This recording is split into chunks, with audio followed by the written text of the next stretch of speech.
Be blessed by the divine, be blessed by the divine, be blessed by the divine. May Guru's blessings help us successfully complete today's session. Good evening, all. Today we shall continue our discussions on the book The Journey of Consciousness by our Guru Vethathiri Maharishi. In all the previous classes, we had discussed what the purpose of yoga in each one's life is. We had also discussed the values of yoga, how important yoga is in one's life, and what will happen to one's life if there's absence of yoga. We had also discussed about pain and pleasure, how they are caused, what are their causes, and how to prevent not get much into such sensations. We had also discussed about life force, how it always keeps fluctuating, about the soul, its physique extension, and also about the 5 layers in our body, how they are interconnected, interlinked, and how each one is interdependent on each other. We had also discussed about Maya and Jnana. So today we will continue and start and discuss about Karma Yoga. So what is Karma Yoga? Maharishi gives us the definition that Karma Yoga means the action of a man with a will. So what does that mean? If we see in detail, the word karma means an action or a deed, and the word yoga means a link or a connection. So Karma Yoga is an action that connects ourselves to the Almighty. So if we say an action or a deed, everything we do in our everyday daily life is an action. So can we say every action that we perform is a karma yogic action, or is all the actions that we perform in our day-to-day lives karma yogic? Or what makes an action, specific action, karma yogic? So the answer for this question is that a karma yogic action is one such action that does not affect the laws of nature and the Almighty, and also stands in with the morality of the society and the nature. It is only when our actions or deeds maintain morality of the society and the nature, we can say that a specific action or duty is karma yogic. We can also derive one more explanation for Karma Yoga, that Karma Yoga is an action performed for the sake of the action, or a deed performed for the sake of the deed. This is what is explained in Bhagavad Gita as well. So according to Bhagavad Gita, we should only perform our duties, but we shouldn't expect the credits or criticisms from that. That is, we have to have a neutral state of mind, and our only aim is to perform our duties correctly. That is what means performance of a deed for the sake of the deed. We do not expect anything else other than just performing our duty correctly with 100% involvement and doing it to the best of our ability. In Bhagavad Gita, it is also said that the cause of a credit is not you, or it is not us in general. So whatever we get back in return for our performance of our duty, it is only because of our karma and the Almighty, and we are not the reasons why we received a credit. That is why it is important that you are ready to accept both credit and criticism, but you are not expecting anything to come forward in return to you. For this, we can even say examples of school students, group activity projects. This have happened with me so many times. I've seen such circumstances in which, if in a group activity, if one person gives an opinion or an idea to perform one skit or chart work or presentation in such a way, and if that way is really appreciated by the teacher, the student starts taking the credit that I was the one who gave the idea, just by speaking out loud, I told the idea, I told the idea, I gave the idea. So this is what has to be avoided. The cause of the credit is not us, but our karma and the Almighty. But also, some people, after knowing this, that the cause of the credit is not us, or it is only our duty is only to perform our duty and not expect anything, people start taking this knowledge for granted, and they don't perform their duties, and because of their laziness, and give this as a reason. That should also be avoided. You should perform your duty without expectation, but that does not mean that you shouldn't perform your duty. It is important that you perform your duty to yourself, to your family, to your relatives, and your society, and your world, and to the nation and the world. If you don't perform your duty properly, that will lead to higher increase in the imprints of sins, and lead to repeated birth cycles. So next, why should we perform or practice Karma Yoga? The first thing is obvious. It is to realize the Almighty, realize the truth. How is this achieved? If one performs or practices Karma Yoga in their day-to-day lives, they start having a good lifestyle. Everyone wants to have a good lifestyle. If we ask any person, he or she wants to lead a good lifestyle, wake up early in the morning before sunrise, see the sunrise with a positive note, and have a productive day. But not every person can achieve that. So having a good lifestyle by performing or practicing Karma Yoga, we can be self-sufficient. We get self-satisfied and self-sufficient, because of which we start to realize the Almighty, realize the truth, and understand about the total consciousness. We can also say that when you have a good lifestyle, your thought and your speech and your deed are in a straight path. That is, what you think is what you speak, and what you speak is what you do. And whatever you think should be good and in this perspective. What if it does not happen? What if what we think is not what we do, or what we think is something that we cannot possibly do? This will lead to low self-esteem. We feel not very confident, not very good about ourselves. This was something, a sort of a problem with me as well a few years ago. Waking up early in the mornings was something very, very difficult for me during the weekends. And especially with parents who wake up very early, around 4 or 4:30, even without alarms, was something really pressurizing me to wake up early as well. They never pressurized me, but you get the instinct, you have to wake up. They are waking this early, why can't you?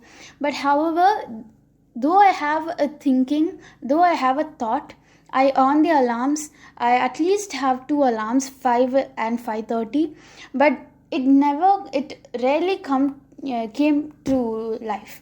It was very hard for me to get up early in the morning. So here my deed was not, my thought did not get implemented in my life, and I was really emotionally and mentally affected by this. That led to inferiority complex in myself, and I couldn't even concentrate on my studies. This is something that I experienced. So similarly, if our thought and speech and deed is not in a straight path, then it is difficult for oneself to boost up their self-esteem and have confidence within themselves, because they know that they cannot do what they think. So it is important, by practicing Karma Yoga, you have to develop this, and having a good lifestyle also helps you perform this properly. That is, thought, speech and deed being in the same straight line or straight path, being self-efficient and self-sufficient, and ready to look after, leave you behind and look after for others, and realize the truth and the total consciousness. So the next question about Karma Yoga is how to perform or practice Karma Yoga. Maharishi says there are 4 stages of life or 4 phases of life. In Sanskrit, it is said first Brahmacharya, second Grahastha, third Vanaprastha, and fourth Sannyasa. So Brahmacharya is the phase of life in which we start gaining knowledge, education facilities provided to us, and mostly it is around the age 20 or 22 until we get into when engage ourselves into actually working and helping the family financially. If we say in this case, our Karma Yoga is, that is our duty is to study well, be efficient in our studies, and explore more and more in what we prefer to explore within or achieve in our lives. The second phase is the Grahastha, that is the period in which the people start working for the family, for their home, and for their parents or their children. This one in economics they say the working population.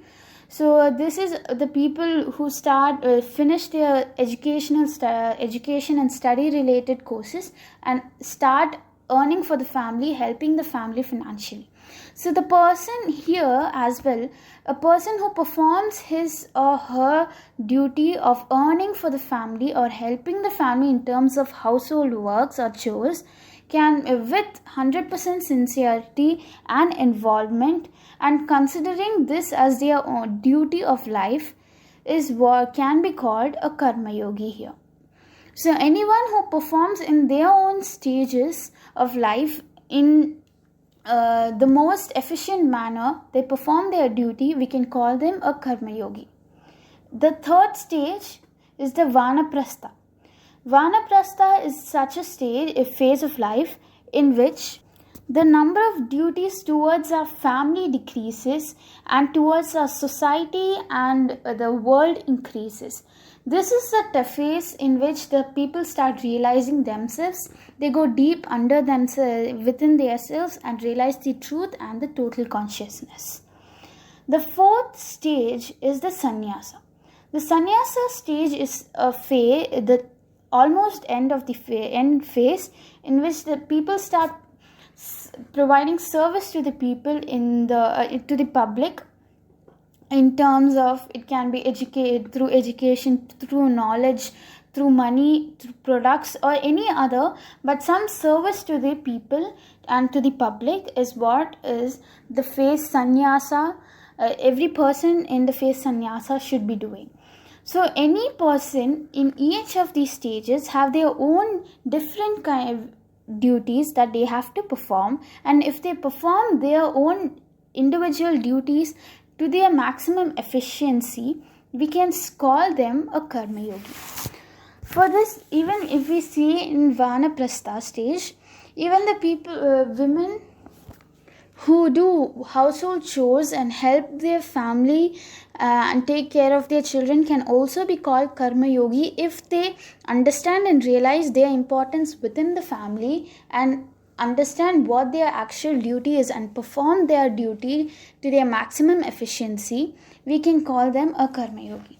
For this, there is an example. We can take the example of Thiruvalluvar's wife Vasugi, who performed her duty to the fullest without any distractions and to her maximum efficiency.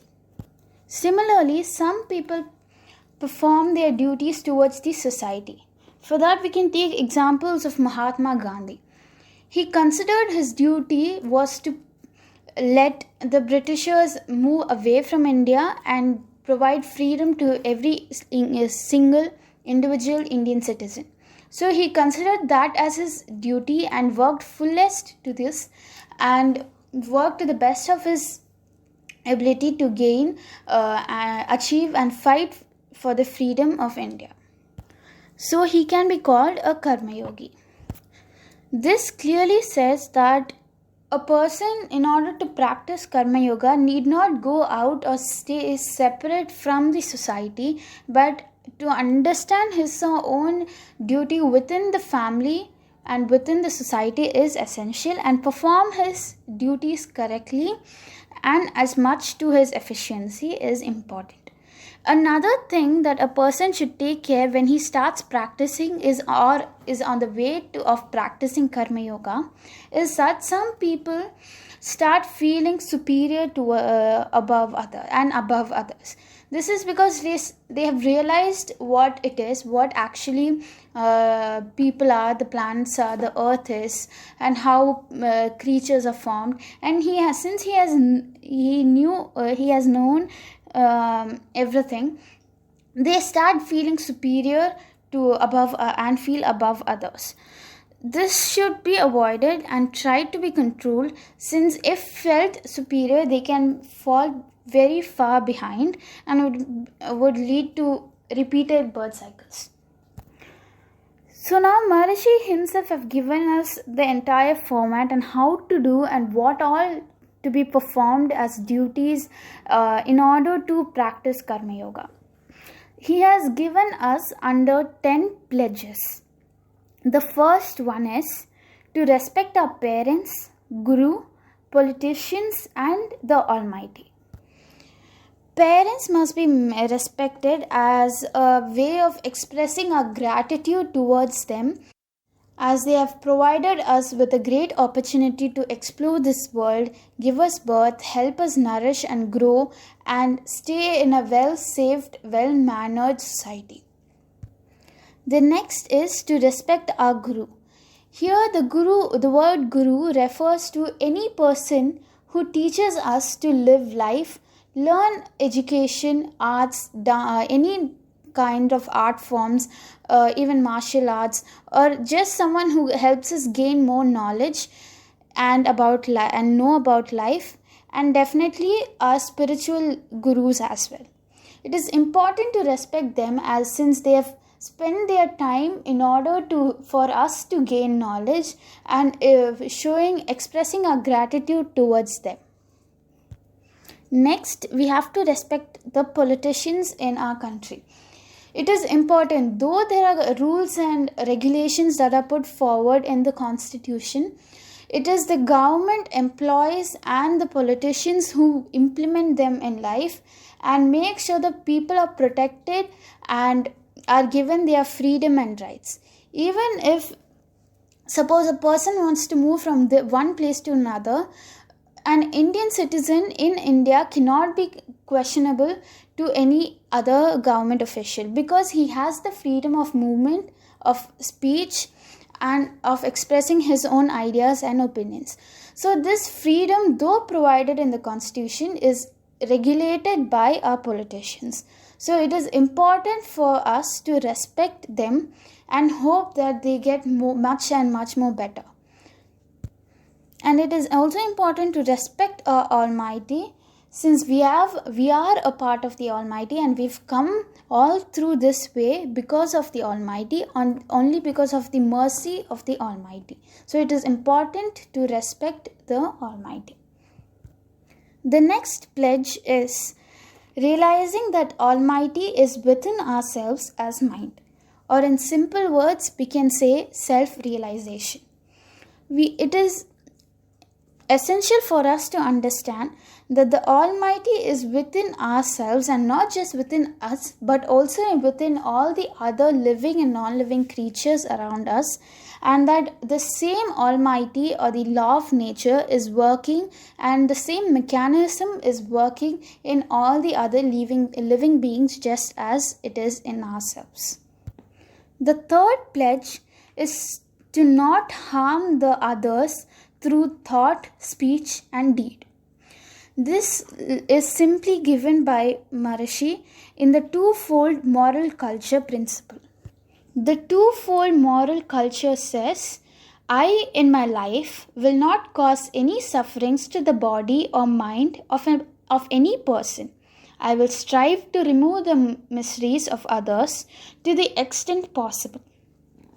It is not only letting us say that we will not make others suffer, but also we should have the courtesy and tendency to help others if they are in any sort of miseries, if possible, to our very level best. The fourth pledge is limit and method in food, work, sleep, sexual activities, and thought. It is important that we have the proper limit, we understand what our limits is and perform our actions accordingly, and understand the methods on how to do a specific activity. So limit and method in food, work, sleep, sexual activity and thought is essential. The fifth pledge is to lead a moral life by discipline, duty and charity. Moral life itself refers to having a disciplined, well-mannered, well-behaved life. So, discipline, according to Maharishi has given us a definition that discipline is any such action or deed that does not cause harm to us or the others in the present or in the future, mentally or physically, through thought, speech, and deed, is called a disciplined action. Next, he also asks us to perform our duties properly. The duty to ourselves, to our family, to our society, to the world, is that we have to perform our duties correctly. Also, charity, service and charity to the people.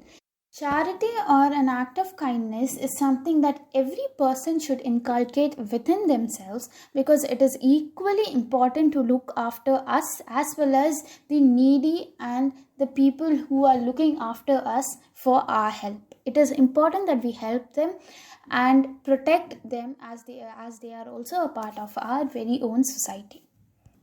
The sixth pledge is performing our duties properly towards ourselves, our family, our relatives, society, and the world. First, Maharishi emphasizes to perform our duties for ourselves. For ourselves, our duties is to take care of our mental health, physical health, and emotional health, and enhance ourselves as much as we can. To the family, because they have the ones who have been a backbone and a big huge strength for us to achieve all our endeavors. They are one of the major reasons, and hence our duty towards them is maybe our act of kindness, our love and compassion towards them, or even product that we can give to them. There is some duties that we have to perform for them. Another thing is the relatives and the society. Duty towards the relatives and society is important because we have seen them and we have grown up. So they have helped us shape our character, and also the society is the major source from which we received all our resources. We learned so many things. It is the society that provided us with all the facilities that our parents or our family members could give us. So it is important that we also perform our duties back to the society. World, it is since the society is a part of our world, it is important that we perform our duties properly to the world as well. The seventh pledge is to engage ourselves in service to the society in developing their spiritual knowledge and enrooting everyone towards world peace. One such duty that we can perform towards the society is service. So while we provide a service, especially Maharishi emphasizes as spiritual knowledge, because spirituality has taken so many various distractive paths today in today's modern world. So it is important that we realize the exact spirituality that is present, and we have to provide rich information, correct information and knowledge to the others. So it is important that we engage ourselves in service to the society and help the society and enroot them towards world peace. The eighth pledge is to respect women. Maharishi is one of the most rare spiritual gurus who have allowed women to perform the yoga and understand and that have proved that even women can engage themselves in spiritual aspects of life. So women are really grateful for Vethathiri Maharishi's this huge step, and it is also important for the other men to realize what role women play in their lives. It can be their mother, their wives, or their children, and understand that their major role is something that cannot be taken away from a man's life, and help them also prosper in the spiritual aspects of life. The ninth pledge is to spend at least 1% of our salary towards the well-being of the others. She requests us to give only 1% of our salary towards the well-being of someone, some others. It should be important. It should be made sure that we are helping someone or a community that we are not much in contact with.